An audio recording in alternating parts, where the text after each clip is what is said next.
All right. Hello, everybody. Welcome back to another episode of Boyz in the Hood Weekly. Roy, you want to explain what's going on with this new name? Legalities. So apparently there's been some confusion. Possibly, like we don't know like the whole story. All we know is each of us did receive a request, in this case from Robinhood, that was not a cease and desist letter, but it was a nice letter of saying, hey, you got to stop with certain things, including using the logo. We need to include a disclaimer, which I have mine in my video. I don't remember what we're supposed to say, but I'll just say we're not affiliated with Robinhood in any way. Our views and opinions all are our own, something like that. And take Robinhood out of the name. We didn't hear anything about the ticker symbol, so we're floating this. If they come back with a not as nice letter, we'll have to change it to like fans of a company that Vlad Tinev made or something. Just like, I don't know. Like at that point, we're starting to scratch the bottom of the barrel. But maybe you guys would have some ideas. We should call it Vlad Weekly. Vlad Weekly, yes. Vlad Tinev Weekly. Yeah. So just the TLDR on this. Robinhood, they love the podcast, they love the show, all that stuff. They're fans of it, but we can't use their name in the title of the podcast. We don't know what's going on, but probably someone reached out to them and said, "Hey, like, you guys just got to make sure that like your name's not associated with it." It's regular stuff. They're getting sued by a ton of different states around sports, prediction markets, all that stuff. So they're a consumer finance company that's already under a ton of scrutiny. They probably don't need another headache. So yeah, Robinhood Weekly essentially is now Boyz in the Hood Weekly. We'll be talking about Robinhood every week like we usually do. Just going to change the name of the podcast. That's all. And hopefully not have to change the name too many times. Although Vlad Weekly, it's not a horrible name. Yeah, I've already got that logo too, if you remember, that I sent you guys that we could use. Kind of looks like him. It's a little bit too much glazing, but it's not a horrible one. Which one's this? Vlad Weekly. Oh, okay. That would be a bit of glazing. And then finally, we're just gonna say this right here: the views and opinions expressed here are solely our own and are not endorsed by Robinhood or any of its affiliates. So there you go. Having said that, we got earnings coming up, boys. We got some things to talk about. Tanner, how are you doing? Dude, I'm doing well. Honestly, my whole brain and mindset right now is set on another fintech. So I got to, adjust and think about a different company right now. The old girl is calling you back, and you picked up, huh? She is. You picked up, huh? Sophia is looking fine right now. You've been cheating on her for really the past couple of months now, both of you, to be honest. I bought more SoFi today too, by the way. So yeah, she's looking good today. It was insane news. I honestly think they put out the best news that they've ever put out in company history. So I want to talk about that later. We'll talk about. Can you think of something else, Roy? I mean, come on, like. I mean, there's been some great moments too, but yeah, this is Robinhood Weekly, sir. Yes. Oh no, yes. It is not. It's whatever we're calling it. Boyz in the Hood. Boyz in the Hood Weekly. We'll talk about the SoFi news at the end of the show. Yeah, and we're going away from that name too. So. Yeah, no. Hold on. Did you guys actually get a letter from SoFi, or you're just changing? I did not. I did not. But I'm like way down on the totem pole. I wasn't initially on that. So no. But why are they saying Tevis got a letter? Tevis didn't get a letter. Okay. See, the chat was saying Tevis got a letter, and I was like, I think you guys are just doing it as a preliminary action. There was no letter. Yeah. Right. Okay. So that's what I thought. Makes sense. All right. Cool. Hoodies. So small little updates this week. I think the big thing is we've got earnings coming up. Obviously, we've had a ton of macro volatility. Earnings is next week on the 30th, I believe. No, the 30th. So about a week and a half away. We'll do an actual earnings prediction episode going into earnings. But based on everything we've been experiencing, Robinhood getting to #1 on the App Store, which was really cool that we saw a couple days ago. I guess, Roy, I'll hand it off to you. What are you expecting going into earnings? And do you think Q1 is still going to be okay? Yeah, we already know most of the numbers through March 28th, I believe. So there was a couple more days left. We don't know all of the numbers. So certainly events contracts, I'm sure we'll maybe talk about that, and Masters and Kalshi and there's a lot of news, guys. There's a lot of little news, like no like big, massive stuff. But yeah, earnings will be really good. They don't do guidance, and that's actually one of those things that has worked out fine for Robinhood companies. There are other companies that do that too. Robinhood does put out monthly numbers, so it's not that big of a deal. But I think a lot of companies are in this hard place when they're trying to guide. And I've seen some companies issue 2 sets of guidance just based because of the uncertainty. But Robinhood doesn't have to worry about that. It's just like, hey, we never did guidance at all. So yeah, have fun, you guys. Now, one thing that I think will be pretty interesting is if we see, as far as users and active users, I'm really curious on that. So IBKR, this is they had earnings this last week. Is it this week? It's been it felt like a long week. I think it was last week. It was last week. We'll talk about Schwab that had it. And they added more new accounts in the quarter than any time in their history, period. And you can see this other spike, that's 2021, Q1 2021. So I'm thinking that we see something like that for Robinhood too. I don't see a reason why we wouldn't. I'm very curious how that 1% match for crypto went. Events contracts, like if not just the monetary amount, like we have a pretty good idea on that, I think. But like how many new accounts actually came on board for that? I think we're going to see meaningful acceleration in that, and we know we are seeing that for gold as well. But I'm also very curious where we're at as far as margin. I've heard some different things, but that's one of those things where we didn't get the peak in March, I believe, unless I'm forgetting. Tanner, but yeah, good numbers, not as good as last quarter. If people have quarter-over-quarter concerns, I don't think it'll be a surprise that they're not going to do in crypto what they did the previous quarter. Yeah, exactly. Tanner, you saw IBKR earnings. We'll talk more about Schwab as well, but your kind of top line expectations for earnings going into next week. Well, I mean, I'm trying to put the numbers together, and I keep coming out with a similar number, which is just roughly around 900 million, maybe even a little bit shy of that, 880, something along those lines. And whenever I look to Wall Street's expectations, once again, they have me beat. Let's see here. Bear with me. I'll get the exact number. I'll pull it up as well. 909 right now. It actually was 917 the last time I checked it. So 909, I guess they're coming down. But still, that might be a tad high, maybe. Anything over 900 might be pretty hard to hit. And it's because of crypto. There's going to be a big adjustment here. So essentially, the way that I see it is last quarter, we did about 358 million. In this quarter, I suspect somewhere just north of 240 million. So, you're talking over 100 million less just in this one line item. Obviously, there will be other things that can make up for that. Event contracts might play a part, even credit cards to some degree. And the main one that I think everyone is not thinking about is instant withdrawals. Instant withdrawals is such a fast-growing line item for them that I think that we could actually see many more millions due to this product alone, which is very funny. Not 100 million though. That's the problem. Yeah, I agree. I haven't fully run my numbers yet for earnings, but I agree. I think 900 is where I'm getting at. Like 895 to 905 is my range. The interesting thing here, and I think this segues into IBKR and Schwab, is IBKR crushed it. Like they really had an amazing quarter, but the stock still fell 10%. And I think it's because the street was scared about what is Q2 going to look like. Schwab today beat on both metrics as well. They now have 9.93 trillion under assets, which is incredible. EPS is up 41% year over year. Revenue's up 18%. They have a record number of users, record number of assets. I guess the question here is Schwab and IBKR emblematic of Robinhood having good earnings, and will the street actually respect it, or are they going to be afraid of Q2? Well, yeah, I think. Schwab, go ahead. Okay. I was going to say that they both were not down nearly as much as Robinhood for the peak, so I think that probably was a factor with IBKR. It hadn't dropped as much as expected.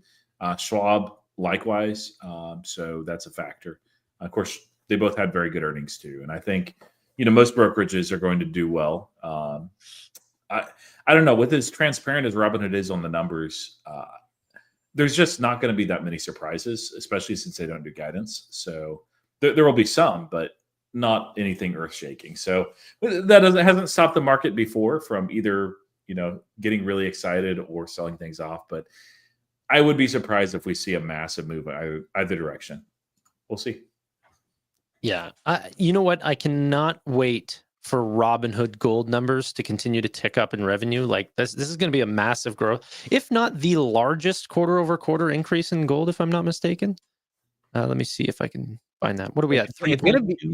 It's gonna be, I think, around 650,000 new members this quarter. Yeah. And so, what do you have there for 3.25 million, maybe total? So yeah, pretty much roundabout.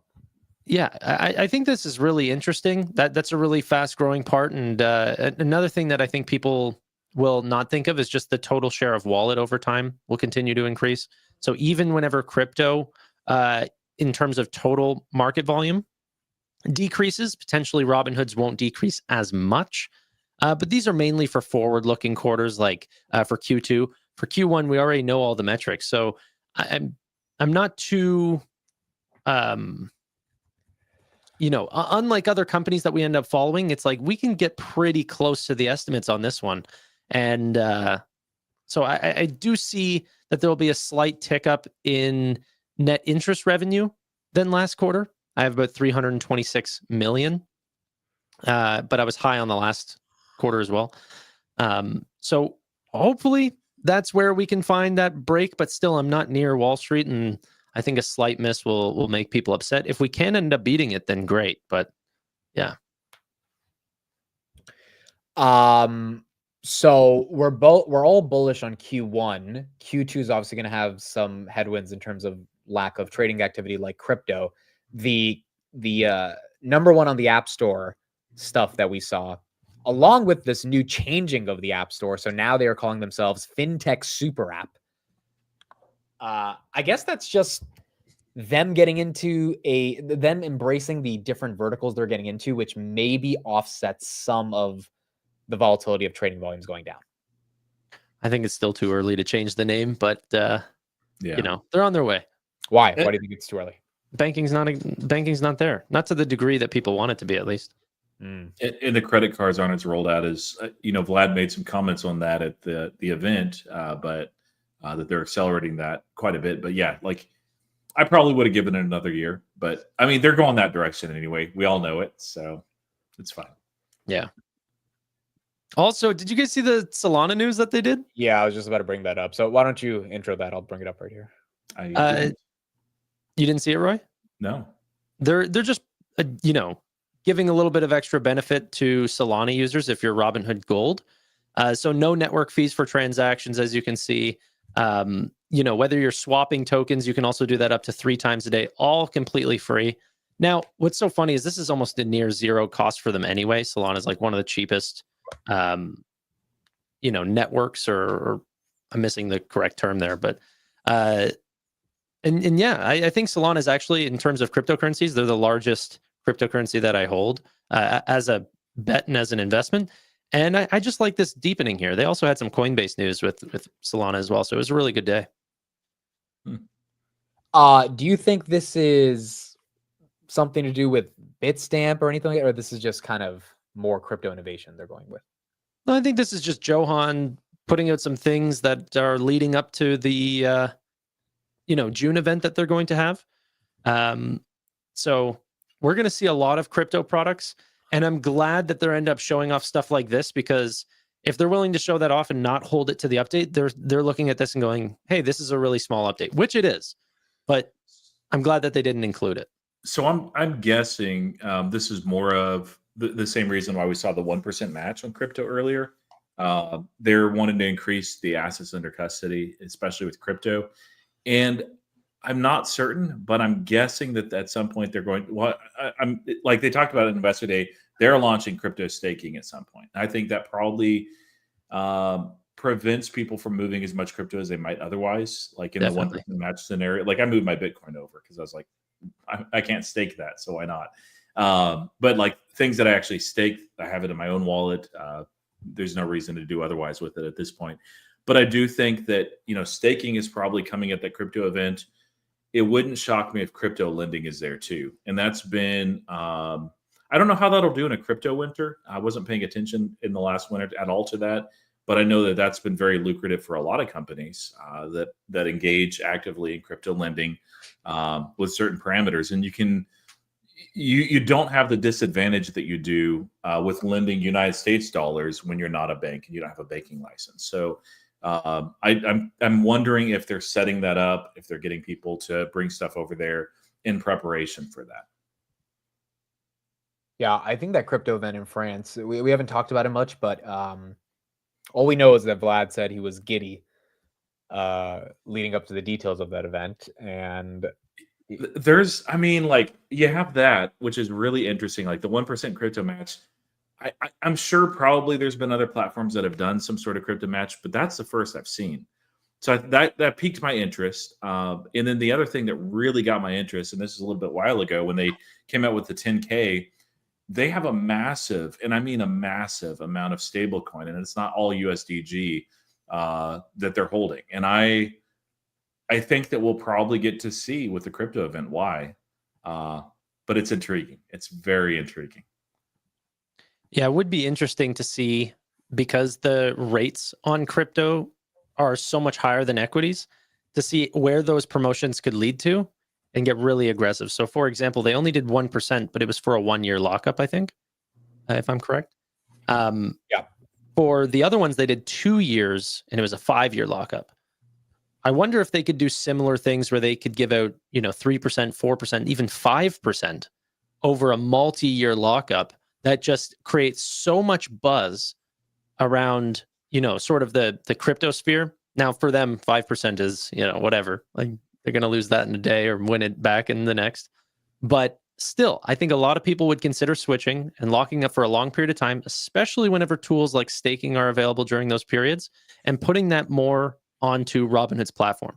And the reason why they'd be able to pay that much is because, well, one, a larger percentage of future purchases, future sales, equity staking or equity stake would all end up on Robinhood's platform as well. So I think that the numbers that Robinhood has put up on the equity side has been large, but they're nothing compared to what they could put up on the crypto side, and that could create a lot of marketing or large marketing efforts. Yeah, I think that's fair. And Bitstamp hasn't closed yet either. It's going to close in first half of this year. So I think we have till June when that closes. Anything they can do to get an incremental boost in people trading crypto because of how much freaking money they make off of that, to me, seems to be a win. But definitely, we need crypto to be in style in order for that to play out. Yeah, that's a nice thing about what they've been doing with their businesses. It's not diversified in the sense that if there's a bear market in crypto winter, like, that's going to hurt. But they have a lot of different legs of that of their business that are at that 9-figure rate. I think they're up to 9 now, if I'm not mistaken. Maybe it's 10. It's close to 10. I know it'll be there just in a matter of time. And the question is, like, whether that's going to be the Legend, the desktop trading platform, or futures, or events contracts. But all three of those, I think, will get there. So, yeah. Man, I don't know if you guys saw the iced coffee hour recently. I should play a clip of that. Hold on, you're right. Yeah, let me get that up. While you bring that up, I'm just gonna go get my water real quick. Okay, it's unbelievable what he says. Roy, did you get to see this or no? No. Okay, so this is Chris Camillo, who is obviously a big fan of Robinhood. He's an amazing investor. For those that don't know who he is, I had him on my channel before, and his favorite stock to buy in the midst of this volatility is Robinhood. And the reasoning behind it, I think, is really, really interesting. And he talked about it here. What's up? Right now. You haven't played it yet? Yeah, I'm pulling it up right here. Yeah, it's really freaking great. Yeah, okay, but it's also true. Like he's very right. I would not have my money in Robinhood 3 years ago. Today, I think they. I didn't 3 years ago. I'm saying today I do. I think they learned their lessons. I think they're becoming a grown-up company now. I bet their compliance team is meaningfully larger today than it was in 2021. I would feel relatively comfortable having a large amount of money with Robinhood. That said, I was with Ameritrade. Before that, Scottrade got acquired by Ameritrade, and then Schwab acquired Ameritrade. Now, as you guys know, I'm publicly audited every year, and they've told me not to move my accounts because that would be like a red flag. So I have like an 18-year track record within one account. So I'm sticking with Schwab for that reason alone right now.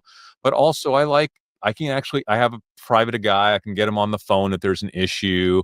If the site is down, they'll manually place a trade for me. I feel like if anything horrible happened at Robinhood, you'll never get someone on the phone like that to do that for you. I've had good chat conversations with them, but I have also had the Schwab guy come to my house when I needed some papers. He drove to my house. I can drive to the Schwab office in our neighborhood if I needed to. You should ask him to come to your house. He'll do that. If the consumer app was down, I'd be like, place my trade now, sell my stock if I don't know, an earthquake went off. I had a rumor for Robinhood that they might get into banking, and one of the services that they might offer is a Uber service where they deliver cash to They already do. Yeah. They've announced That's that. it? Yeah.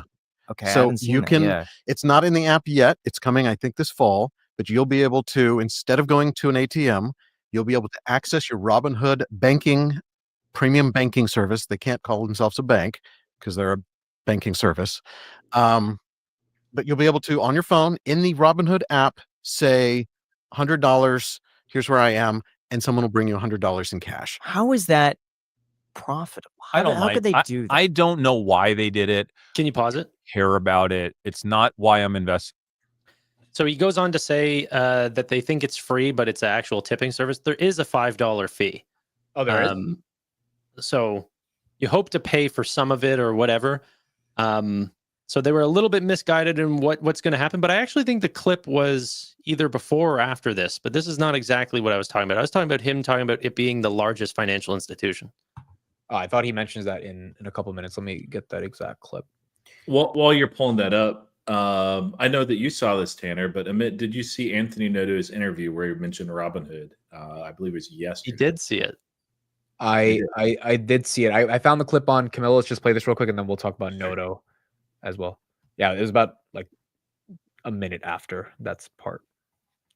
See? And there's what you don't see. Like, when did we start talking about them getting into sports wagering? A year ago, right? We had conversing about, and now they're in sports wagering.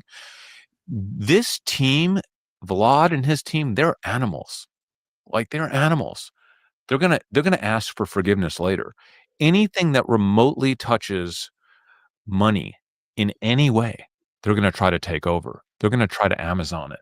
Like, if it touches money. So you've heard the rumors about real estate, like eventually. What's this with real estate? Eventually there's rumors that they would potentially get into. Was that a real rumor? I just thought you made that up. No, that is absolutely real. And I Vlad did mention that to Bloomberg that they are looking into that.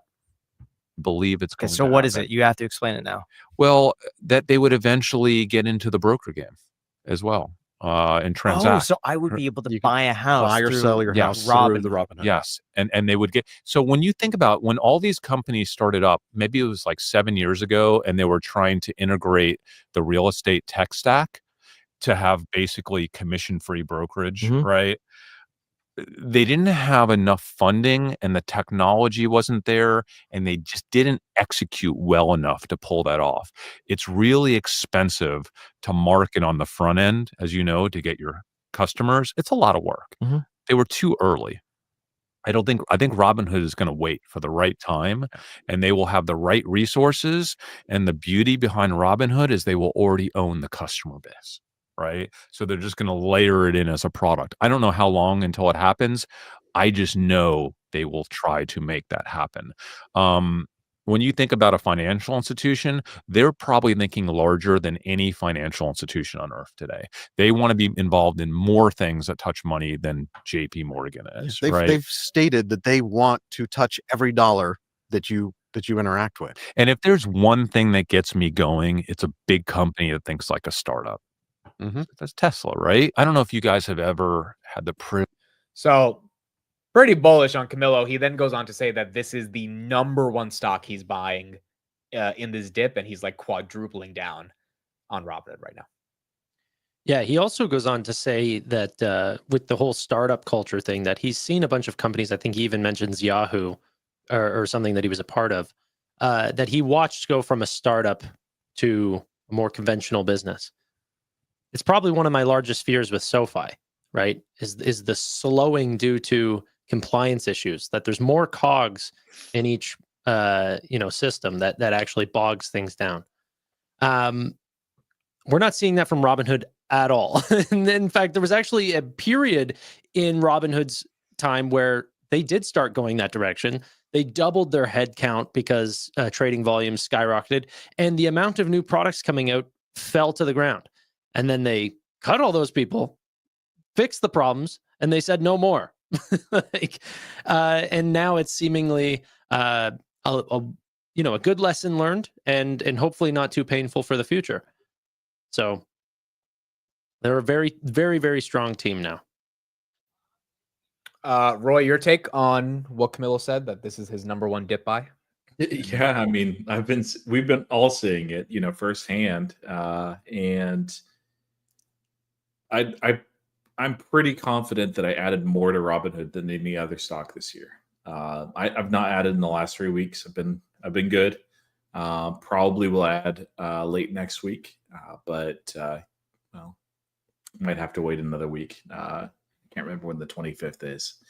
I guess, yeah, I'll have to wait another week. So hopefully I'll get a better price, but it won't be like meaningful add at this point. I've got Hood up to around that 10% allocation. I think it might be just under right now, where I can add maybe another 100 shares or so. But yeah, I'm glad to do that. Glad to own it over the long haul. It's a very cyclical in the sense that it's going to follow the market cycle. It's going to be very volatile. We've seen that. But for myself, like looking long term, it's hard to not see Robinhood do really, really well. Even they'll have some misses. They'll have some things that do not go right.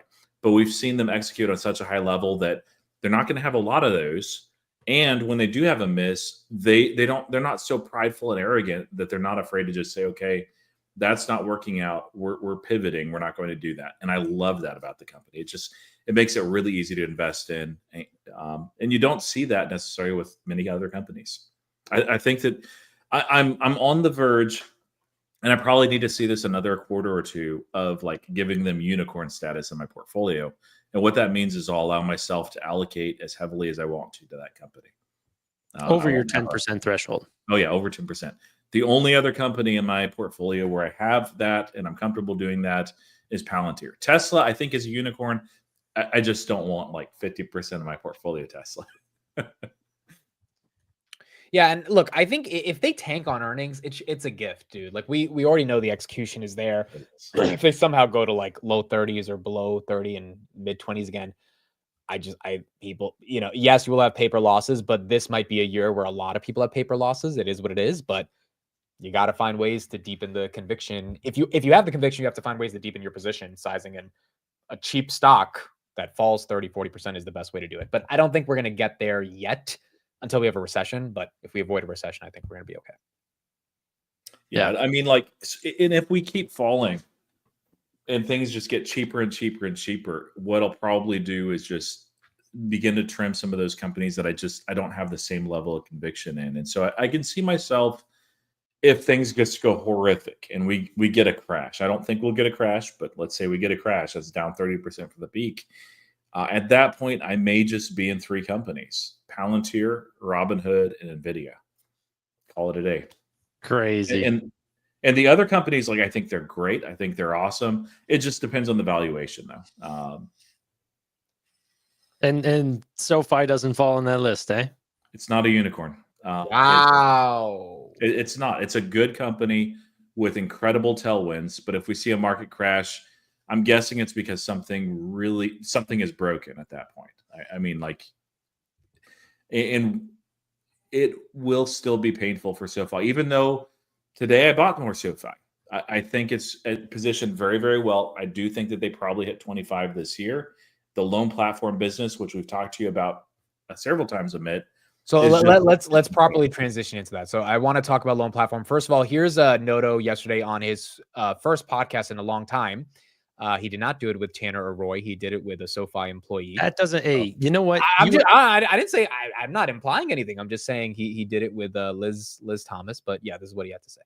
What do you expect fintech to look like 5 years from now? And how does also how does AI play into that? Well, first, I think fintech, just like retail and travel and media, is going to be a winner take most area. And that means the digital companies, the winners in the digital world, in the technology world, will take most of the riches. I think it will differ by category. I think SoFi is positioned to be the winner that takes most in the one-stop shop. Robinhood is positioned to be the best in taking the most in just pure brokerage and trading and investing. What they do outside of that is yet to be seen. I think Affirm is great at buy now, pay later, but there's also Klarna and Block in that regard. But I think the companies that are leaders in their specific sectors today will end up being those leaders in the future. I think it's very hard to change colors overnight.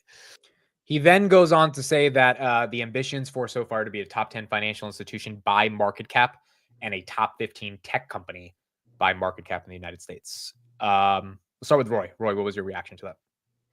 On the Robinhood bit, I agree, and it's nice to hear him say that too, because he's thrown some shade at Robinhood before where he's like, yeah, they're killing it with their brokerage. And the rest of the stuff, he's like, we'll see.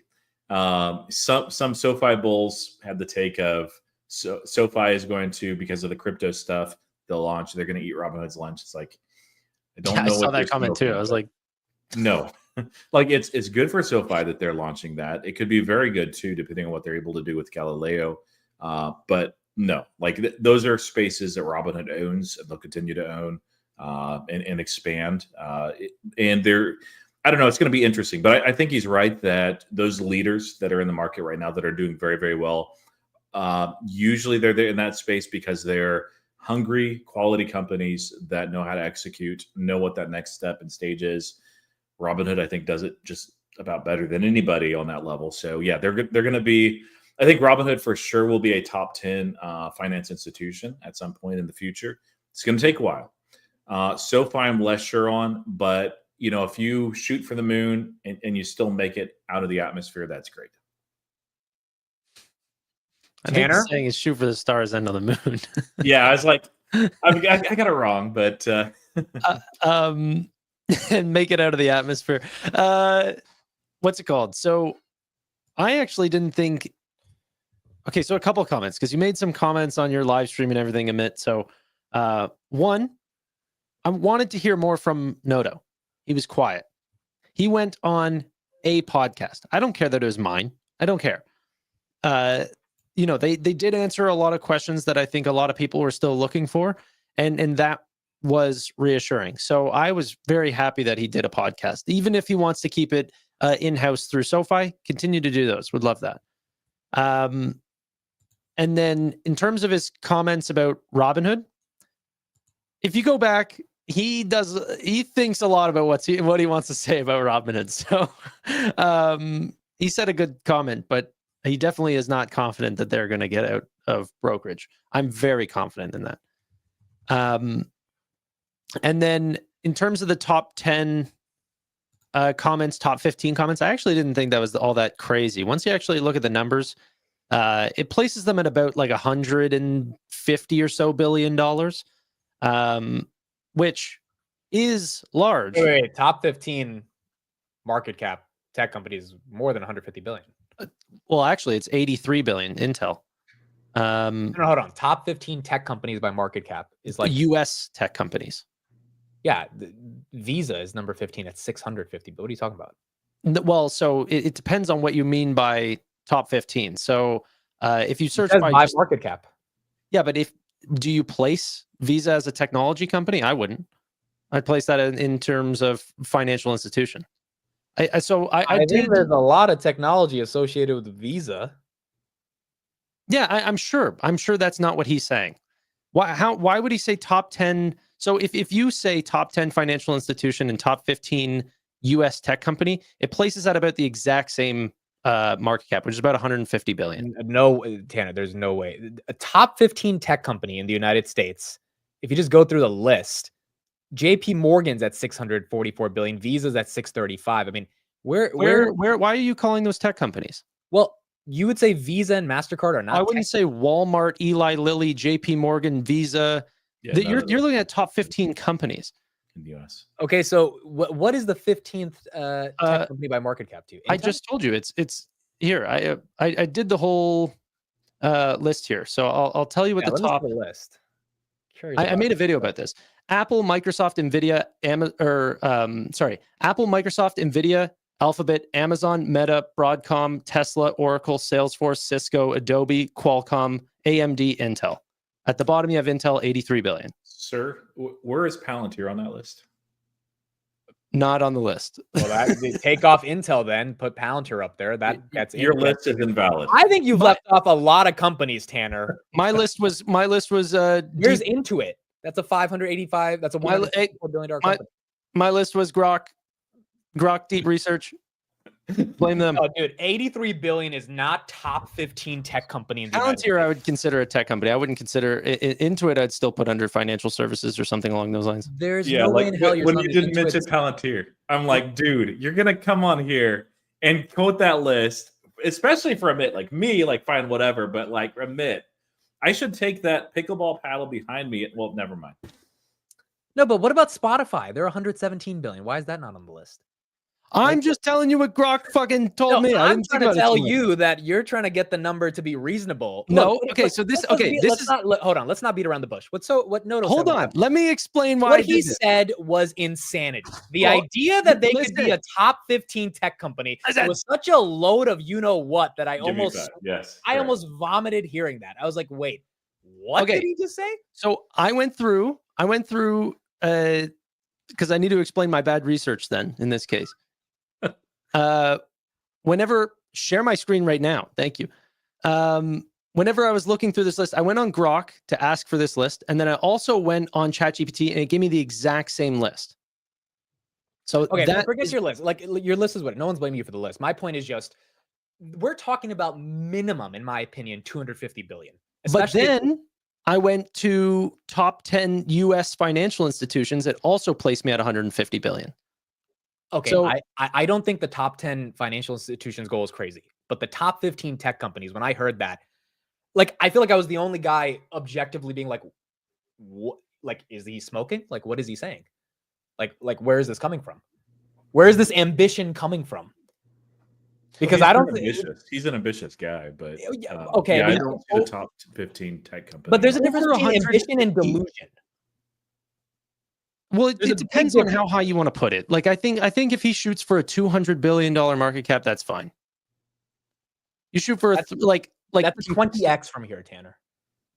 I get that. But you know, that's like me saying I want Palantir to be worth 5 trillion. Sorry? That's like me saying I think Palantir could be 5 or 10 trillion. Like, I think 1 trillion is possible. Palantir did it on 30% growth rates. No, but there's a reason, and I've told you the reason for a couple of years now, but you don't want to listen. But the idea that SoFi would get that multiple, come on, dude. Like, and Tanner just exemplified one of the reasons. Those obviously weren't running on an ontology. Otherwise, they would have included Palantir. Look, let me give my take on this. First of all, I thought the podcast may be more bearish. He was asked the question called, what is your big, hairy, audacious goal? Now, if you've ever taken a business class or you got an MBA, there's something called a BHAG. A BHAG is taught in these economic books and management books on your big, hairy, audacious goal. The answer to that question that he gave, I genuinely could not believe what I heard. He said, I don't want to say it because someone might copy us. Now, hold on. Let me finish. He said, I don't want to say it because someone might copy us. I don't think that's too crazy. Let me just make my point, then I'll give you the floor. I've never heard Jensen, Elon Musk, Vlad Tenev, Alex Karp, any tech leaders that I look up to that have built multi-hundred-billion-dollar companies ever shy away from explaining their goals or ambitions. Elon, you could say, is, the timelines are crazy, but they put it out there. And they don't act like third graders that are afraid of Jimmy copying his homework and taking all the credit. That's the vibe I got from it. Maybe it was an awkward moment, but it was unbelievable in that moment that he actually had the propensity to say, I don't want to say what our goal is because people might copy us. And then number two, I like people who are realistic and ambitious. And when you say, hey, we want to be a top 15 tech company in the United States by market cap, and you can't even sell covered calls on the platform, and Galileo's not growing. I'm not saying that can't happen, but that assumes a 20x. And I think he's trying to get the base excited, but there's not much to be excited about because I don't think the words have any merit to it. Okay, so I think that if you were to ask him what his long-term goals are, they would be identical to Robinhood's. Be the largest player, share wallet of all financial services. That's so whenever you ask, oh, what does Jensen or what does Elon or what does Vlad think about their long-term goals, I could guess for them. It's to be the biggest in their respective industries and more. I think that the way that Anthony Noto was thinking about that question, because obviously he would have said the exact same thing, was more near term, what they're working on and where he wants to go. So I don't think that he did want to say something along the lines of, like I said, get into retail services or non-financial products to loop them back into SoFi Plus, because that's actually what I think their goal is. Very Nubank-esque. But I really don't think he wants to say that because why can't he say that? Well, because what, Tanner? Why? Like, copy it. Vlad literally told Bloomberg a month ago, we want to get into real estate. Chris Camillo just talked about it. Do you think he's worried about someone stealing their idea? I don't think it's about, I mean, that's a fair comment, but like, I think that you got to admit that's ridiculous. Like, he doesn't win anything either. I'm hearing this and I'm like, what am I listening to right now? How could you be saying you're afraid of someone's like, this is technology, this is capitalism, like it's execution. The idea that someone's going to steal your lunch because you say something on a podcast, I just couldn't believe it. I really could not believe it. Yeah. I mean, like, I don't know. There was probably like a variety of factors. One of those two is, it just may not be the right time to announce that. You guys know the organization that I lead, and there are things that, I'm working on developing with my team that we have to play close to the vest and only share with a few certain people until it's the right time. And there's no bad surprises. It's all good. It just, there's a timing to things. And like when I first started the organization, I thought the timing was a lot sooner than expected. And on one of the major things that I wanted to do this first year, I had to pull back on and just say, hey, the foundation is not laid yet for this. So I think that there's probably an element of that too. But he gave one reason, which somebody's stealing it. It is a little bit silly. So it's not a little bit silly, Tanner. You've got to admit that's ridiculous. That's like insane. Like even Vlad said that, I would be like, Vlad, what the hell are you talking? Like you're afraid of someone stealing your idea? Yeah, I wish that he gave an answer of just be the largest financial institution. Completely eat Upstart's lunch and offer all your loans directly, like underwrite every loan. Like there was an answer to that without giving anything away. But yeah, I mean, it wasn't the best answer, but I don't think it was more like steal your homework type. The reason I'm nitpicking on this is because, and Austin did a good comment in the chat, I think this is the problem with the culture. Like if he can't tell the vision, what are the employees saying? Right? Like that to me is, it sounds like it's nitpicking, but it's more so one of those things. We're investing in founders. He's not a founder. And then he gives an answer like that. It was just, I don't know. It was really weird. But the tech company thing, you realistically think they could be a top 15 tech company? On my list, yeah. So what's the actual top? Is it 600 billion? If you assume 250 or 200 billion, do you think? Definitely. How do they get to a $200 billion market cap? Two pieces to the puzzle. Loan platform, which I honestly think will be the biggest product release that they've ever done. Yes. So today they just announced unbelievable news. Like it completely changed the game. And then two would be Galileo. So that was one interesting thing that he did say is they said, if you had an unlimited amount of money, what would you go after? And he said, we would go after every payment rail. Like they really do want to make, SoFi a massive part. If you could go to my latest tweet, it tells you why this deal is so big. All right, why don't you explain this for everyone? Okay, so SoFi does loans. They give out loans to their members. However, this most recent deal is not loans on their balance sheet. It's loans to Fortress Group's balance sheet. So they're writing loans for other companies' balance sheets directly. They never touch the loan at all. Okay, which means they could do this on $1 trillion worth of loans. It wouldn't make a difference. They don't need a bank charter for this. It has nothing to do with the bank. Okay. Now, this deal was Fortress Group, which we've dealt with before. They came back, increased the size of this deal by 160%. This deal starts before the last one even ended. Okay. They're going to take all this money because they're now seeing such a high freaking demand for their loans that there's not enough members that want loans on their balance or on their platform to facilitate billions and billions and billions of dollars that they want to have to do essentially every quarter. So they're going to have to go out and get more members, and they're not paying for the customer acquisition cost. These clients are. So there's multiple companies now: BlackRock, Fortress, what was the other one? Blue Owl Capital, Focus Edge, or Edge Focus, whatever it is. All of these companies are buying loans from SoFi that SoFi is not touching at all, which was the Upstart model. Upstart was this insanely popular startup company that said, hey, we are using artificial intelligence to underwrite better than any other company. But their vision for what they wanted to do is what SoFi is actually doing. And that's why I'm super excited. This was the biggest news that SoFi has ever seen.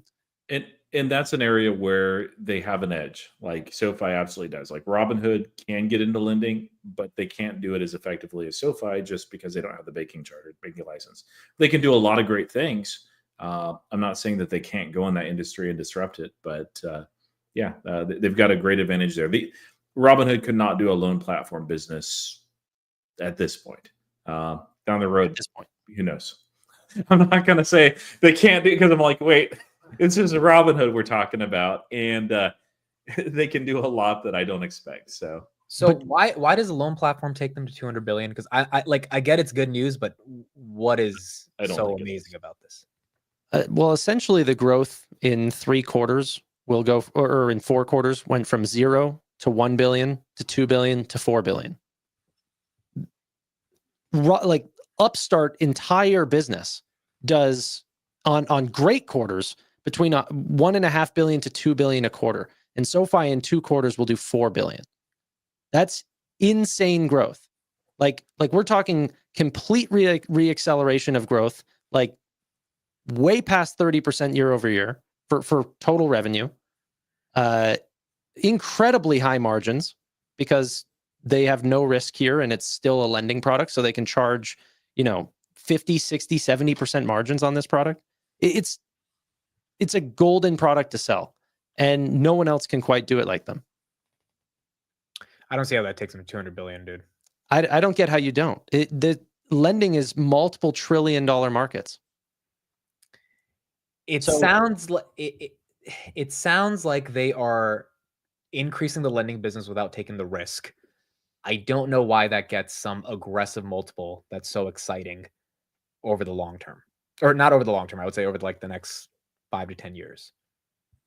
Well, I feel like you want to be on that side of the argument, so you're not trying to see. No, I'm just saying. I think there's a reason the stock didn't react to this news after. I don't know what if this is the avenue they're going in, then this whole one-stop shop is dude, this is not SoFi's vision. SoFi's vision was to give out personal loans, underwrite, be the one-stop shop for financial services. This is now, hey, we're just gonna pass off the loans to you and try to not take this. It sounds like a pivot of the kind of original thesis that SoFi came out with in the first place. It's always been the goal. So they had taken some steps to keep things on their balance sheet whenever interest rates were increasing very quickly. But there's always been a loan platform business. They just haven't underwritten it themselves. So that's what's changed. So instead of another company taking all the money and them offering a marketplace for loans, which they've always done, for many, many years, now they're underwriting because now they have the skills to do that as well. So now they're taking all the profit. But I wouldn't the reason why SoFi is Like, doesn't SoFi make more money than Palantir? Like, You could have the Palantir debate. Like it. That's no, not no. All I'm saying is the thing It that doesn't held matter back. because Palantir gets a multiple because it's actually cool. I get it. Cool. The thing that's held back SoFi is that companies will look at SoFi like a bank and price it to price to book, not to future growth. Oh, you're wrong. The reason what's held back SoFi is Noto doesn't know how to actually explain what's happening at SoFi. That's what's held So back. I'll disagree with both of you there. I think the reason why a company like a Palantir gets the premium that it is, like there's a variety of factors. I think the biggest factor is the moat. And most people realize, Tanner probably doesn't realize, maybe you do, Tanner, but they have an insane moat. Palantir does. Robinhood has a good moat. SoFi, I think the market doesn't understand and appreciate that they have an excellent moat when it comes to the loan platform business. Like, not just okay, but it's this agreement that hit today. It's very telling for a couple of reasons, not just because of the monetary amount, but because we had concerns that in this kind of macro environment that there would be, these agreements in place, which are great, but maybe they say, hey, slow your roll. We don't want as much as we initially thought. Instead, they double down. They say, yes, give us more loans. We want that. And I don't remember. It was Fortress and started with an E. Echo. It's not Echolocation. Echo Fortress. No, you'll have to help me out with it, Tanner. But Edge Focus? Yes. So they partner with Fortress on a lot of things. They're working hand in hand with a lot of stuff. 1.2 billion out of the 3.2 headline amount basically is inferred by the tech platform that's a collaboration between Fortress and the E1.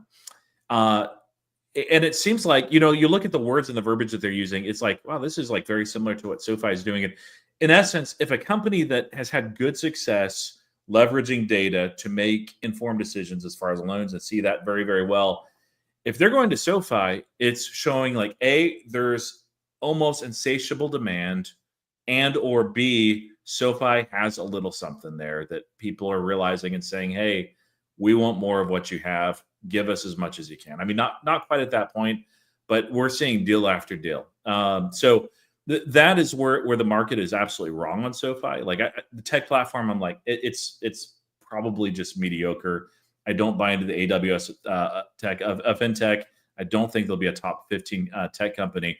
But sheerly on the strength of the loan platform business, there's a lot that they can appreciate on. And that, so the market, I think when the market understands, so one last thing, Tanner, and sees like, hey, they have a compelling moat here, and it's pretty much indisputable, that's when we'll see a lot more premium on SoFi. It's not going to be top 15, but it'll be a lot higher than where it is now. Here's what's interesting. Okay. Whenever SoFi connects to a bunch of different financial institutions, and by the way, I'm not saying that they will be a top 15 tech company. Can they get there? No. That's what you asked me. How do they get there? There's definitely routes to get there. Absolutely. Look at Galileo. They service 170 million users. Okay. No, they don't. Galileo is not how they're going to get there. I mean, like, they have 170 dude, I million users. guarantee you 100% Galileo is one of the only ways that they get there. Yes, which is why they're not going to get there. Yeah, but if the loan platform business and Galileo are completely disconnected, but there's a 100% way that they connect, and you end up offering the loan platform through Galileo. You're talking about a massive expansion in their loan platform. Why can't Robinhood do a loan platform? Well, underwriting's very hard.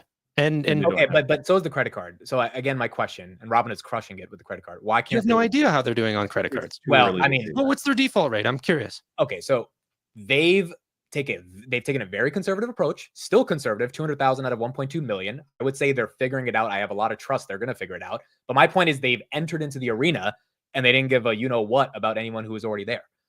So my question is, why can't they do that with the loan platform? I mean, I they, think they Eventually, will. maybe Just why couldn't they? maybe they can eventually, but they don't have the data like SoFi does. That's very specific to the loans and the vintages. Like you look at the vintage of their loans, and it's very very good. And usually bears are like, oh well, yeah, it's temporary. It's going to do X, Y, and Z. They're like, yes, we do expect normalization as it was before COVID. They've not even seen that. Like, My point is, if Robinhood could do it, then this whole SoFi 20x 200 billion on loan platform is like already that thesis. Like, what if it gets disrupted? I mean, like, so even if they did, Amit, like, there is such demand for lending and this kind of lending, credible lending, that it's completely fine in that case. Like, the TAM is immense, and really, who they're disrupting is like the old guards, not SoFi and Robinhood. Both could survive in that environment. I think people discount how much growth SoFi has actually seen. Like they really have historically grown insanely fast, and that's not due to bad marketing efforts. There's people in the chat here that are saying, you know, SoFi to zero and stuff, or how bad their loans are or whatever. You guys haven't looked at the company one bit. They're like their loan performance is way out succeeding their competitors. In fact, I could actually probably assume that if Robinhood gets into lending, that they probably will look to someone to help underwrite those loans. Now, that might be Upstart, that might be SoFi. Like, that's how big the loan platform business is, that it's going to grow to a position where they're underwriting loans that are not on their platform at all, right? And you'll probably see that soon. And so everyone that's saying, you know, loans are risky, you guys don't even understand the product that they're selling. There's zero risk to this new product. That's why it's going to get completely. What's the catch here, right? Zero risk, maximum upside. What is the downside to them going this route? They Slow make growth. a little bit less money than they would if they held the loans themselves. Yeah. But their capital Slow constrained growth. at that point. But hold on, it's slow growth, and you're telling me it's going to 20x. So It's not slow growth. You're saying what's the downside? Possible slow growth. Like Robinhood could have possible slow growth if the market is bad for the next 5 years. I'm asking what's the downside to the loan platform? What's the issue with that? It's not as good as holding it on your books, but you can only, like, SoFi has used up their whole book. So you can only hold so much regulatorily capped. Okay. They're capped all the time because they're maximizing their loan book. Okay. So they have to continue to sell off their book and then refill it. But that's a lot of work for them. So they can have an unlimited amount of loans that aren't on their balance sheet, essentially. And that's why we're excited about this. Completely unlimited. And right now they have 5.5 billion roundabout. What does that mean? 3.2 today, and then I think there was 3.2 today. Blue Owl came out a month ago, asked for 5 billion. Fortress came out with 2 billion. BlackRock came out with a 250 million. So in the last month, 2 months, we saw $8.2 billion, where before we only saw 2. So it went from 2 to 10.2. And you think this can become 80 billion one day in terms of loans? Absolutely. Absolutely. To give you an analogy, this is their AIP. Yes. Like when Palantir launched it, it's like this changes the trajectory of the company. It changes what the company can do. It's what the market did not realize it right away, and I didn't either. Yeah, it's what took it from 7 to 18. But so this part I'm struggling with here is that if it's so easy to just do this, there's other companies like it's not easy to. No. When I'm saying it's easy, I'm saying Palantir 17-year. No. They've been doing it for so long. You're saying there's no risk, and they get a smaller fee than holding it on their balance sheet. But that means other companies would be interested in doing this. Like that's how capitalism works. A lot of them do. So why isn't this commoditized? Because underwriting is really hard, and that even with artificial intelligence, underwriting will almost never get solved because there's always something better, right? So, That's why. So is SoFi having an AI oriented underwriting process to this? They all do. The whole Upstart thing about AI underwriting, it's bullshit. They literally all of them do. So, no, my question here is, what is the differentiator then? If I give you that this is an amazing platform, how do they get to 80, 100, 200 billion in loans, right? There has to be something differentiating them from the Upstarts of the world and everyone else. Yeah, I mean, it's the same similar sort of feats that you would separate Robinhood from IBKR. Small features that, customers stick on their platform rather than theirs. And, They've and Hold there on, was- hold on. I need to understand this. So is the loan platform contingent on member growth? Yeah. Okay, so this was a But it doesn't disconnect. have to be. It is right now. It doesn't have to be. These loans are going to SoFi members, correct? Right now. Yeah. But someone else is giving the loan. Yeah. It's their money. Someone else's money. So SoFi is just like giving an affiliate referral link to their members to this other person. No. You would go and ask for a SoFi personal loan. You would apply. They'd say you've been accepted, and then you'd get money in your SoFi account. But it's not SoFi's money. It's actually a different company's money. Okay, so this Yeah, comes down to them growing the user base. Yeah, but Upstart had the exact same. So we've already seen how this plays out.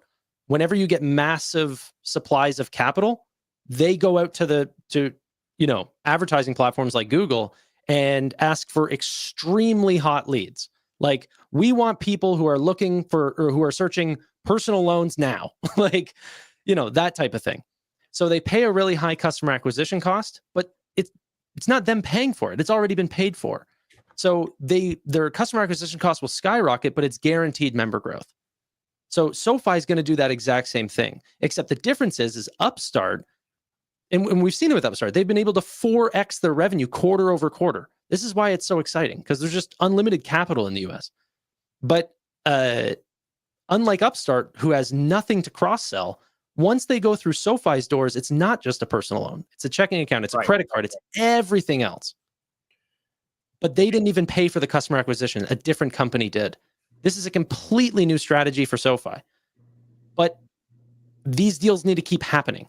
And the next worry is, are all these deals coming in because SoFi's loan platform is so hot? Or are they trying to front run some rate cut or something like this? So there are still concerns. That's why the stock's not running.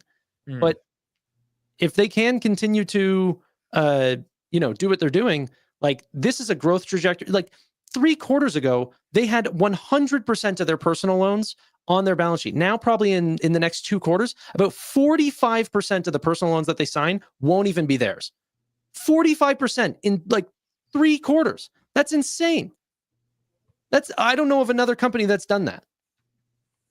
If it comes back to user experience and like members, that's where I default to being more bearish on this, because I'm like, okay, if Robinhood can offer a credit card and millions of people sign up, I feel like they can offer something like this pretty soon. We already know, we've seen leaked memos of them asking, hey, would you be open to paying a little bit more for gold for a discounted mortgage rate? So I feel like this is down the pipeline. They can't issue the loan because they're not a bank, but they can definitely do this connecting stuff that SoFi is doing. So let me push back a little bit. They might connect to SoFi. Over to you, Tanner. Signing people up for a credit card is the easy part. A company could come out and promise 6% cash back. Yeah, they're not gonna. It's not sustainable. They will need to go out of business or stop that real quick. But they could get a lot of people to sign up. We're too early in the vintage, in as far as the size. Like, it's working well for Robinhood so far with credit cards. I'm optimistic that it may be neutral or even maybe a little bit accretive. Flywheel effect, it's very good. But we don't know how that will perform, especially as they ramp it this year. So, and Tanner, I'll kick it over to you. I heard a little bit of what you said. He was texting his SoFi rep. He's like, I was just pushing back on like credit cards. Like, it's the easy part of credit cards is getting people to sign up and exactly things. Robinhood has done more than just that, but I wouldn't take it as a success story yet. It's a little bit too early, and I say that as somebody that's optimistic on this, to say that it's a roaring success and it was easy. Because like, even if Robinhood pulls it off, it's not that it was easy. It's that Robinhood is a freaking incredible company that's able to do things that other people are not able to, or they think that it's impossible. So likewise with the loan platform business for SoFi, it's easy for them because they're exceptionally good at it. They are exceptionally good at this. That was their initial bread and butter business, was loans, specifically student loans. And they've made a name for themselves to the point that other people are seeking them out. Now, they're not the only one there, but they execute very, very well on that. And I'm the first to call them out when I see an area that they're not executing on. So, yeah, we do need them to perform better in other angles. And right now, I hold more SoFi than I do Robinhood. I'm actively adding to Robinhood, and I'm not actively adding to SoFi. Yeah. So some people go, oh, well, if you're so bullish, why don't you have 100% of your portfolio? Because I can't foresee the future and things can happen that I don't foresee. And so like, no, that's stupid. Those comments are stupid. But my thing here is like, I don't think the street gives SoFi the multiple you're looking for, even with the loan platform growth. I really genuinely believe this is a question of communication. And this is a question of Noto getting people to believe in this amazing vision that comes from the loan platform, which, again, I thought SoFi was a one-stop shop for financial services. Now you're telling me it's more of a loan platform upstart type of business that's going to be driving the growth. Galileo, I don't even think is relevant anymore. But so remember, it depends on how you see it from the back end or from the front end. If you're a member on the platform, you don't even know that they have this back end. They're not telling you that the loan that you just got is Fortress Group. So to the member that comes up, they do see it as a one-stop shop. That is what they're advertising. They're not going to advertise the back end. But hopefully investors do know, and they need a lot more pushing of this. But this literally happened in the last 2 quarters. Like, this didn't even exist before. I don't think this is what gets people to care about. And I still have my options. If it gets to 20 this year, I'll be a very happy man. But I think it's going to happen. I really hope it does. But I don't see people getting excited about this. Like, I feel like crypto, people will get excited. Maybe it gets a little bit of a Bitcoin multiple there, but like, I think Bitcoin moves the stock way more than the loan platform growth. So here right now, they're doing the loan platform business for personal loans. What happens whenever they do it for student loans? What happens whenever they do it for home loans? Okay. Yeah, that requires them to actually like execute. What? That requires them to execute, though. They do in this area. But they do in capital markets. They absolutely do. They excel here. Yeah. I would really love to see it, dude. This is Noto's background. I doubt all day long, like the tech execution at this point, level 1 options, the invest side, the crypto platform, it'll be there when they're able to. But this is their wheelhouse. They excel at it. They literally they've already surpassed Upstart in terms of what they underwrite per quarter, and Lending Club and all the other companies that play in this space as well. And they've been here for 2 quarters. Like, if there's one thing Noto does do, it's capital markets. But this is why I've always thought that, like, I really do think that, like, Robinhood is going to be that mix of Bank of America and Schwab. And, you know, SoFi is going to be more of the Goldman Sachs, Morgan Stanley. Like, I think they're going to play in a lot more of those things. I think the first company to IPO another company is going to be SoFi. It's not going to be Robinhood. They do a lot of the back end financial services for sure. Yeah. Look, it's fair. I think obviously both can be massive winners. It's just my beef was with the podcast. I could not believe some of the words I was hearing. And then I don't like delusion. Like, I know a lot of the SoFi bulls on Twitter were so happy that Noto said that. And first of all, this is the first time I've ever heard him say top 15 tech company, and he specified by market cap. So he wanted people to know that he's talking about like hundreds of billions of dollars. And then 2, I'm just like, well, how do you get there? And I guess we'll see if it's loan platform or Galileo. I don't think it's gonna be Galileo. I don't think it's gonna be brokerage. He kind of admitted it's probably not brokerage, which means it has to Probably be loan not. platform. Yeah, which means it has to be loan platform then. That's it. But it will be Galileo too. Galileo is going to be a big part. We'll see. They I would love to said- be proven wrong on it, but Go back to their freaking their 2020 presentation. They said early on, back whenever they had 50 million members on Galileo, they said they wanted to cross-sell loans to them. Now they're at but also 170 look at million. the projections that they had for it. I know it was Technisys, but I think it was also Galileo too, as far as tech platform revenue in 2025, and they're not going to hit it. They're nowhere close. They're as laughable as PayPal's Investor Day back in 2020, like what they're projecting for 2025. It's just wildly misguided, wildly optimistic. Had no idea. Yeah, It was one. You're acting like they missed the whole thing. They landed on financial services. They landed on lending, and overall they beat. yeah. Tech platform is what I'm talking about specifically, and the revenue is the most important number there. You can sign up all the accounts you want in the world, but if you don't monetize them, what are you doing? Yeah.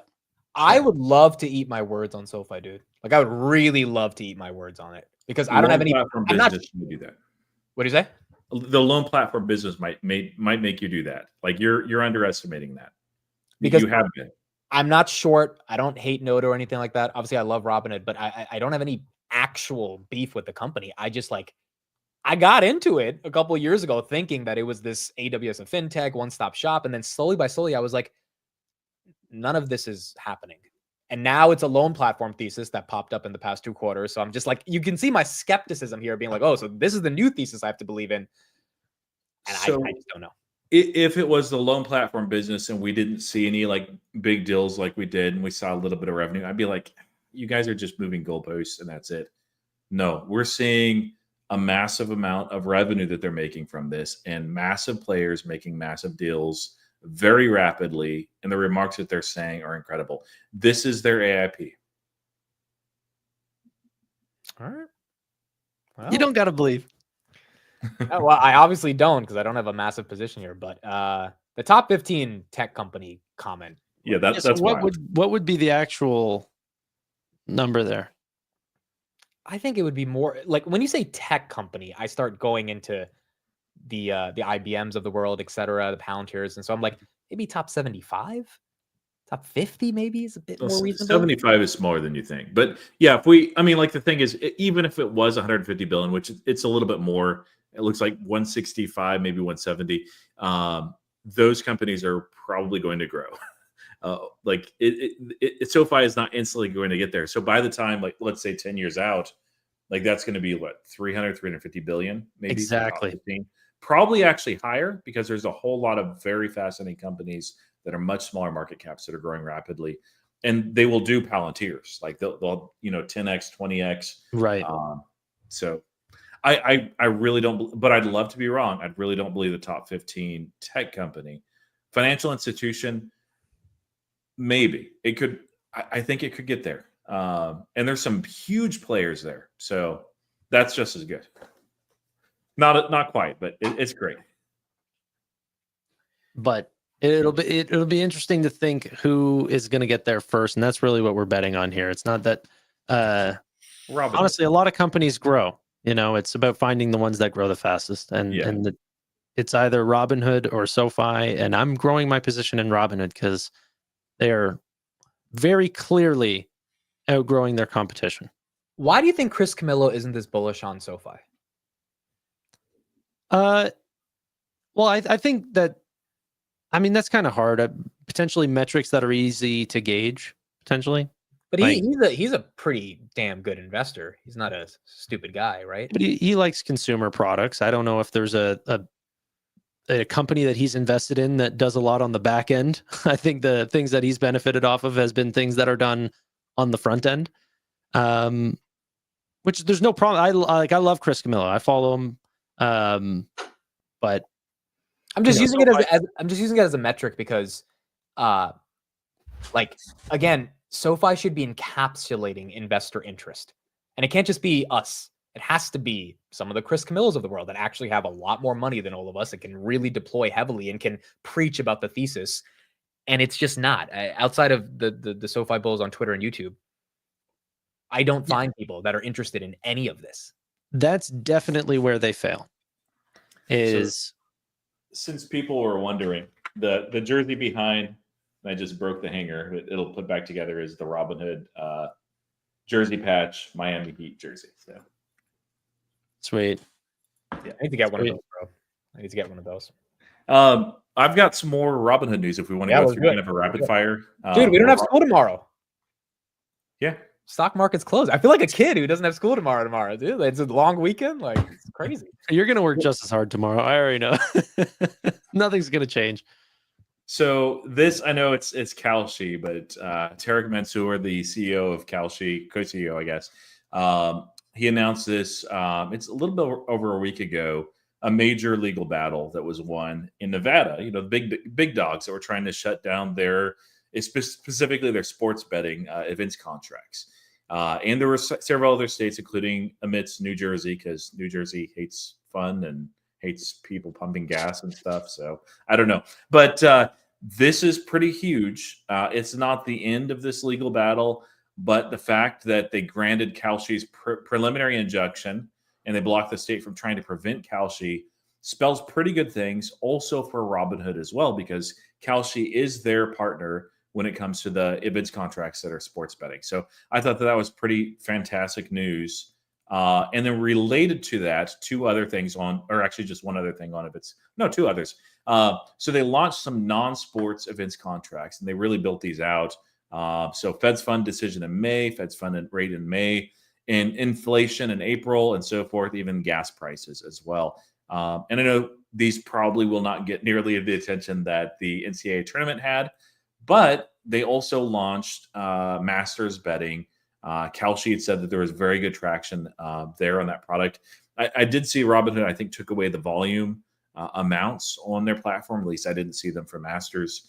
But yeah, I thought that was really fascinating and interesting. I got one other thing too, but what do you guys think about all that? The legal battles with the events contracts, the non-sports stuff, the Masters. It's not an asset class, but it's their next big product. I think event contracts is huge. It doesn't have to be messy or gambly. It can be in product or in, well, I mean, it's always going to be gambly, but everything is gambly. But in areas that people respect, like CPI or Fed decisions or whatever you might determine as that. But you're seeing this from every single brokerage, IBKRs to you're going to see it in Schwab. I even think you're going to see it at SoFi. So the fact that Robinhood is front running once again, the next big thing is something that I love about them. And this is going to gain more member growth. We're seeing them at the top of the App Store based on new products that they're releasing that people love other than just what you're already known for.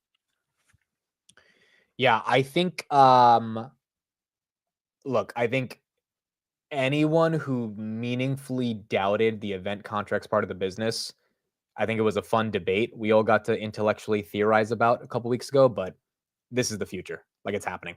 And it does not need to be in a separate app. It does not need to be off the platform. It needs to be incorporated because and I loved hearing different perspectives and point of views, and I love debating DDI. I love debating Roy, but I mean, dude, this is it's happening. There's going to be millions, tens of millions of contracts traded every day. There's going to be pop culture events, maybe NBA playoffs. This is going to print money for them, and they're not going to make a ton of it right now, but it's going to set up a foundation for this to be a DraftKings one day. And that is what you look for as a technology company when you look for a 10, 15, 20x. Is how can they monopolize different verticals, bring them into their user experience, and just keep up double-digit or even triple-digit growth. I think it's going to be a big success. Did you guys see that post? I have it somewhere, but the March Madness by volume by each player in that space. Let's see if I can find it. Give me 1 second. I have it. Kalshi actually messaged me. He was like, "Hey, this may interest you." I'm like, "Okay, cool." Yeah, they messaged me about that as well. Okay, I've got it. Okay. The message me, bro, is being overthrown as we speak. Insane Volume by Kalshi, and you can see here. Yes. Okay, so the Kalshi plus Robinhood is beating as far as total volume of money. This isn't just contracts traded or anything. FanDuel, DraftKings, all of them. So hold on. Robinhood for March Madness did over 100 million. We know that. How do you know? Josh tracked the volume for every league. So you can find his last tweet. But yeah, it was over 100 million, which places them in fourth place. Okay. Which puts FanDuel first. It would mix it all up if you didn't add those two together. Yeah. But the craziest thing is that they're fourth place. You know what I mean? This just started. Yeah. No, this is why I'm neutral on it. As far as revenue, it's a great thing for them. So. Yeah. Let me try to find the Josh tweet if I can. But yeah. Also, let's not forget the growth in App Store. Do you guys think that was just here, I have it here. I think it was related to this. This was his thing that he was sharing. He was tracking all the contracts and the total money there. He put Robinhood's revenue at 4 million. It wasn't 4 million. It was about 2 million because they take a penny and Kalshi takes a penny. But total money traded was true. 105 million. Yeah. So 2 million in what, a month? We have huge news. We didn't talk about this. What happened? This was crazy. I'm just going through this presentation that I made. Oh shit, we didn't talk about this. This is big news. I forgot. Robinhood received a Category A brokerage license in Lithuania. Yeah, that is big. Dude, there was so much Trump tariff shit all week. I forgot about this. You're right. Well, that was like 8 or 9 days ago, so it's hard to, we delayed it a bit, but yeah. So my understanding whenever I was researching this is that there's a method called passporting where a company in different areas of Europe are able to offer financial services throughout Europe because they hold licenses in certain countries. So the UK opens up parts of that, but not all of it. Lithuania opens up parts of that, but not all of it. And it's just seeming like this is more of a strategic way of enabling financial services in all of Europe. That was my understanding. I agree. I think you're completely correct on this. This is not. I don't think they care that much about Lithuania. They just care about slowly racking up the licenses across Europe, and then inevitably expanding with the brokerage product across the continent. Yeah. Let me see what other news we had. We talked about all that. Really high app stuff. So they're not high on the App Store anymore. So that was like a week-long thing. So do you guys think that was because of the NCAA stuff? Yes. Yeah, probably. But now we have masters. Like they're just going to keep up with this. So yeah, even this, like I was just tracking a little bit of the days that we were seeing March Madness. If you want to, yeah, there's all the stuff that we covered, I think. Website traffic, did we cover this? No. Website traffic, quarterly website traffic was an all-time high. Yeah. We kind of expected this though, due to the volumes. So it made sense. Yeah, that's all. And I've got one more. Actually, maybe two if we want to talk about Webull after this too. Oh yeah, that was my last topic. Yeah, Webull. Yeah. So Vlad was posting a lot of different things about planets and outer space, and they were all vague like this with the same kind of odd art. But I don't know. I might have just been spending too much time in the market, but he talked about 24/7 trading before on the blockchain, tokenizing assets. I'm curious if that's what he's alluding to. He's just hinting like, hey, 24/7 is coming at some point to Robinhood, maybe sooner than you expect. So let me be a little skeptical on Robinhood here because I was skeptical on SoFi as well. I think that thing is a far time away, bro. I don't think we're going to be able to trade tokenized shares of Apple on Robinhood like for years, to be honest. And I hope I get to eat my words on this too, but I really don't think that's any time. I think there's a lot of regulatory shit they got to deal with, along with the infrastructure stuff, to even think that the people that control the stock market would be okay with someone trading Apple on a Saturday at 4 p.m. I don't see that happening anytime soon. I think it could happen this year. Why? Why would you say that? Two reasons. One is they're a lot better at compliance. They have a lot of connections with higher up people where they can float these sort of things instead of just hope it works out. And the second is their culture is now legally they do have to do some certain things. There are some regulations and certain things that they have to take care of, but they tend to push the line as much as possible. And I don't think that they're going to wait until they'll do what they need to do legally, and make sure as far as regulations that they're there, but they're willing to push the line a little bit too. So I don't think that they'll be, I don't know that Vlad would have been floating out something like this in his letter. Was it New York Times or Forbes? Or the fireside chat where he brought it up again. I think he's incepting the idea like a good communicator does before the idea launches. But I agree with Austin, dude. You think the New York Stock Exchange and the NASDAQ are going to easily allow tokenized assets of Apple to be traded? Like, I don't see that happening anytime soon. I mean, as much as you might say that, like those are now offering 24/5 trading. Like that, they're open. I think they're now offering it. They want to. And yes, you're correct. Like they're moving that direction because they know that's the direction that's heading. It's not that much of a step. So switching from just normal market hours, there's no pre or after market. Switching to pre and after market, that was a huge leap that we don't remember because we weren't in the markets like as individual investors at that point.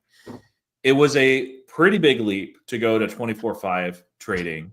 And a lot of people were like, no, this is going to be disastrous, but not as many as before.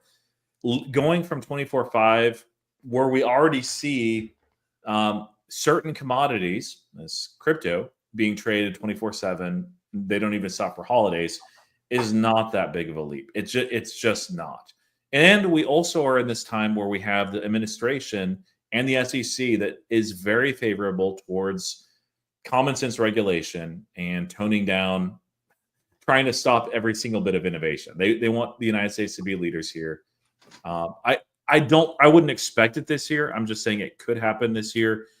If it doesn't happen, like through 2027, I'll be pretty surprised. I think probably the most likely thing is within the next 2 years, we'll see it.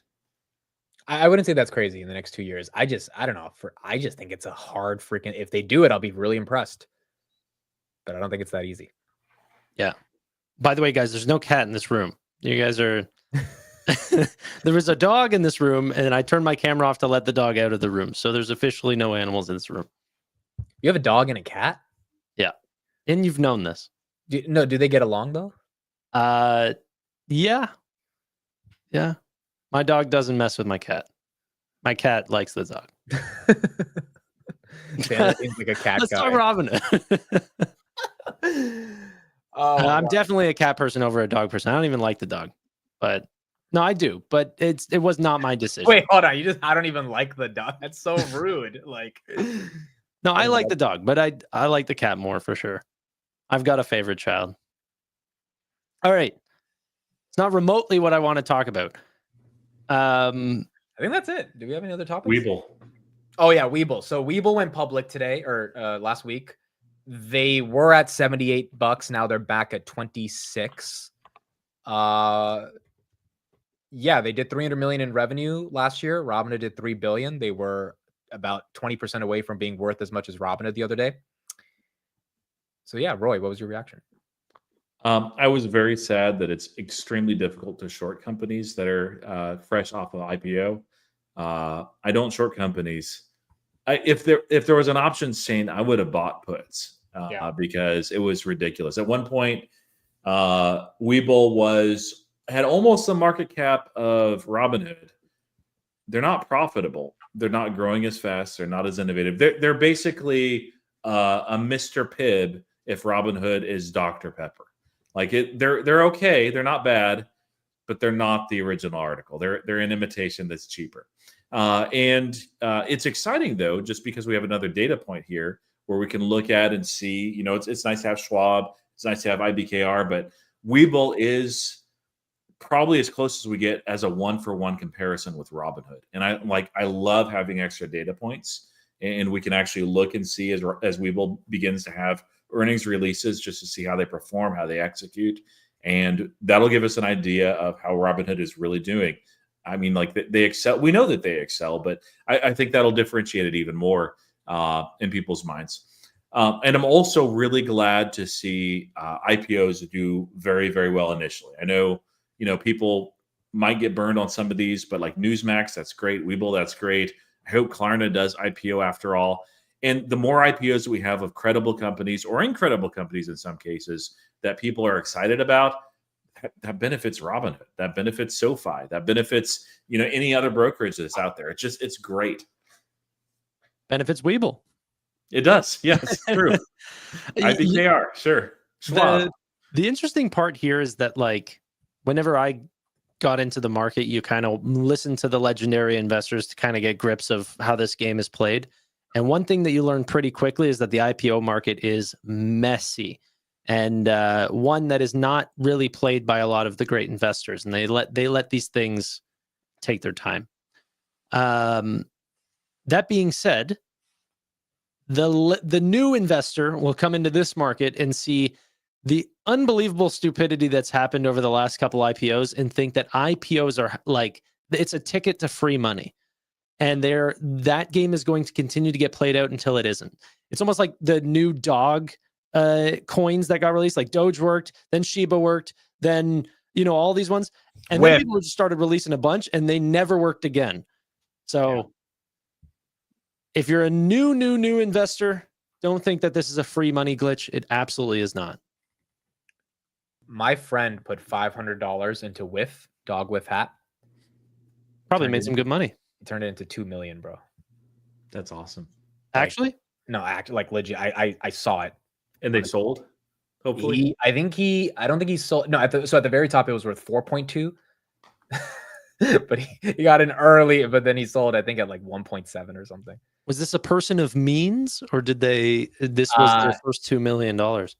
He has a tech job, so he does very well for himself. He's innovating in the crypto space, so he understands crypto really well. That's why he knew the meme coin culture.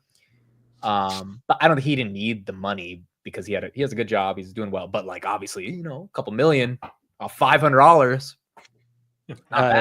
Dog Whiff Hat is a coin that was built on what layer one emit? Solana, baby. Solana. And that's what I am signing off with. Well, here's That's my thing actually about Webull. great. My thing about Webull is I really don't like it. I think this is an unhealthy market where people are selling off big tech and jumping into Newsmax, Webull, Fartcoin, which is another coin that's worth almost $1 billion. I really hate it, dude. I cannot stand it because I don't gamble on this stuff. Seeing other people gamble on it and then have it come all the way back down. You see it every single time. People get in as it's running up and then they bag hold. And it turns people off to the markets because they think it's a scam. So I hope this stuff ends soon. It's weird that this is happening in the midst of the volatility we're getting, but my thesis is people are so annoyed with good companies like Nvidia that they're going to Webull. Yeah, people are annoyed and tired of it with Nvidia, and that's the time to buy. Really, is when people have like dead money, dead company. It's never going anywhere. It's like, do you not know what Nvidia is doing? There are some issues. Yeah. Whenever we have another conversation like this where I say, oh, SoFi's going to 200 billion, and Mick goes, how's it doing that? And then we have another conversation. I say, Nvidia's going to 10 trillion. He says, how is it doing that? This is your time to buy. Well, hold on. Nvidia to 10 trillion is a lot more reasonable than SoFi. Yeah, that seems inevitable. I will be the guy who buys SoFi at $20 after I see the potential because I'm not like there's like people in Palantir, right? They're buying Palantir at 50 or 60 because they see the potential finally after it's proven, whereas me and Roy were at 7 or 8 because we believed in it.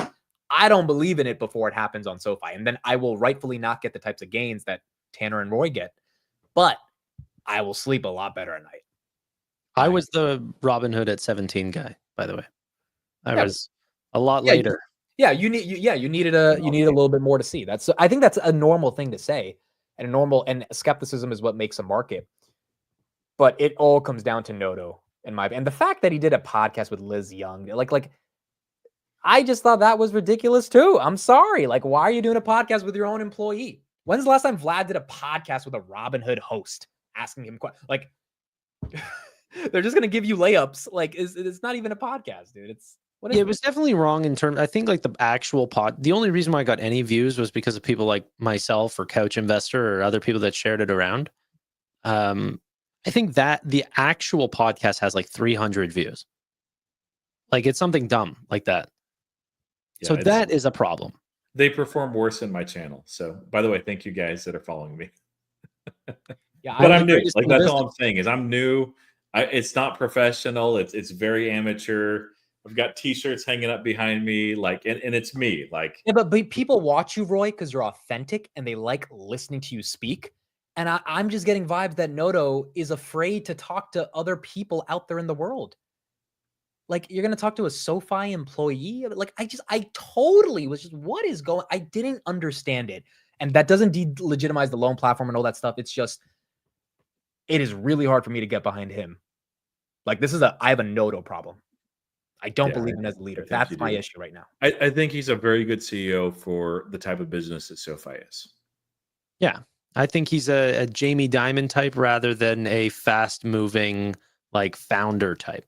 Yeah, but Jamie Dimon has a personality. Yes, but like you don't want an Elon Musk or Alex Karp running SoFi. You don't. I think Jamie Dimon wouldn't come on my podcast either. I think elements of Elon and Karp, because Vlad has elements of Elon and Karp. Right? Like there's something people are people have to buy the stock at the end of the day for it to go up.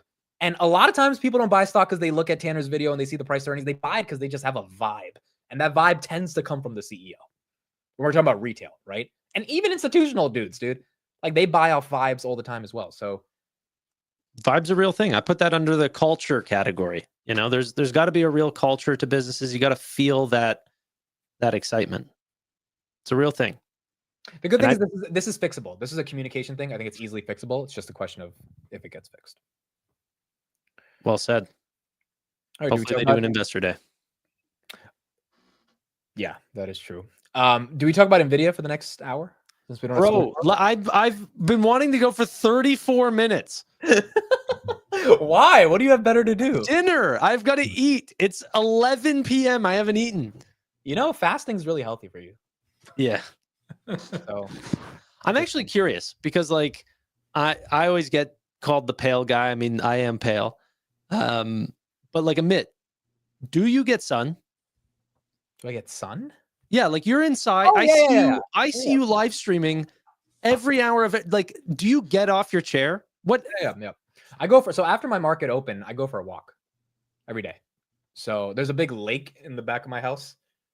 And yeah, just walk around that. And you're on your phone, you listen to podcasts? Yeah, listen to podcasts, music. I mean, it's just like I tend to walk every day, and now it's even easy. Like even yesterday was 70 degrees, so it was great. Like I was out for like 2.5 hours, but I get sun. I don't think I get pale or anything like that. No, I'm not calling you pale. You kind of you're definitely darker than me. I don't own my own lake, but it's like in the back of this suburb in Jersey. But in earnings season, no, I would say I don't, because earnings season is like you're pretty much live. And last week, given Trump was live more than me, I was covering that, so it's hard. But in general, no, I try to go for a walk. I'm in the chat a lot, man. You have a great show. Today I was at the gym and I went to the sauna. I expected there to be some tariff conversation in the sauna. Because dude, at least in my sauna, in my gym, they talk about everything. Like 2 days ago, the conversation was about aliens. And I didn't even put on my podcast while I'm in the sauna. I'm like listening to these guys talk about aliens. But no, they didn't talk about tariffs. So yeah, whether it's gym, whether it's like walking outside, it's whatever you have to do. Tanner forgot that bro is Indian. No, he calls me Ned Flanders and I call him a poo. Okay, no, I didn't call you Ned Flanders. The chat called you Ned Flanders. No, the funniest one was whoever called me that, the substitute teacher or whatever from Incredibles. I laughed at that for so long. That one is great. That was Michelle. She got you on that one. This was all right for those that didn't see this, bro. This was the greatest thing ever. Coincidence? I think not.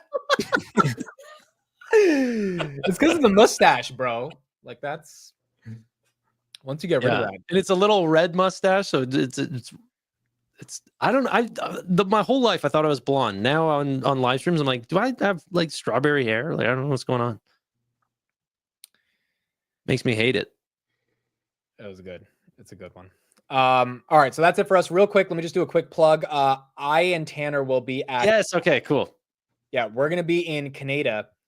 Well, I will be visiting Canada. Tanner is already there. April 26th. If you want to see us both, we'll be having a meetup. Details will go to your email if you sign up in this form. And yeah, it'll be next Saturday. So Spencer said it's a sauna meetup. That would be quite interesting. We did a sauna meetup. I think they are actually going. I thought they said that they're in Toronto as well. Who? Spencer. I have no clue if it's a guy or a girl. It's a girl. I don't think she's in Toronto. But about 200 people signed up, so I'm gonna have to find a venue that can. I don't think 200 people are gonna come, but try to find a good venue in downtown Toronto. I think it should be fun, and it'll be the all day on Saturday. And Tanner will be late as usual, so you'll get to see. I'll be early that time. Yeah, it'll be fun. It'll be a good one. I was here. I was here on time. No one said a thing. Yeah, I literally got here 10 seconds before you did, but then I was acting like Tanner was late. But yeah, I was almost late as well. Will it be free? Yes, it'll be free. Yeah. There's no cost or anything. No, it's just, I'm gonna try to. I've done this 2 times in New York and California, and I've successfully gotten a location for free. The bars were just happy that people were buying drinks, so I'm gonna call up a couple locations and just say, hey, a lot of people are gonna buy some drinks, and I think we'll have a spot. So dude sells nothing on his channel, no sponsors, no anything, but he's selling tickets at the door. You walk in, you gotta pay $5. Don't worry though, Tanner will be there. He'll be selling tickets to his course. So Yeah. In-person webinars. Well, I No, guess it'll be- it's called a seminar. It'll be fun because at these meetups, dude, people talk about anything, and it's like stock market, investing, options, SoFi, pound. Like, I'm sure there will be such a diversity of discussions, and you'll get to see Tanner. So If you get pawned off on me from Amit, he's not enjoying the conversation. Oh my god. Oh man, San Francisco was fun. All right. Oh.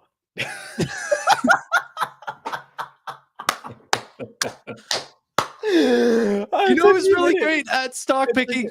Tanner. He's Dude, picked I'm so just many gonna say great this stocks. point because that I'm guy gonna go get a messaged- drink. Hold on, that guy messaged me the other day. He apologized for it, so I'm just gonna, and he didn't even need to apologize, but I'm just gonna say it. This dude comes up to me at the Robinhood Gold event after I'm dead tired. It's a long day. I'm sitting. I'm trying to eat my dinner, and he's like, "Hey, Amit, I have 100,000 in Nvidia, and I'm kind of scared." And he starts asking me these market questions, like just like straight up like stock market, like it's a live stream, and you're asking me stock market questions, and I'm listening, and I see Tanner coming by, I'm like, "Hey, Tanner, what do you think about this?" And within 30 seconds, I'm like, "Guys, I really got to use the bathroom, man," and I'm out of there for the rest of the night, and I leave Tanner to answer this guy's. Yeah, you're like, I barely know what I'm talking about. Tanner's really great at this. He can answer all your questions, and then he was gone. He just had to like fluff me up. He's like, "This is your guy," I was and then "This guy's gone. Smart. Yeah, and then the guy messaged me. He's like, "I'm sorry, I was asking somebody." I was like, "It's not a bad thing. I was just, we were all tired, right? Like it was the end of the event, you know."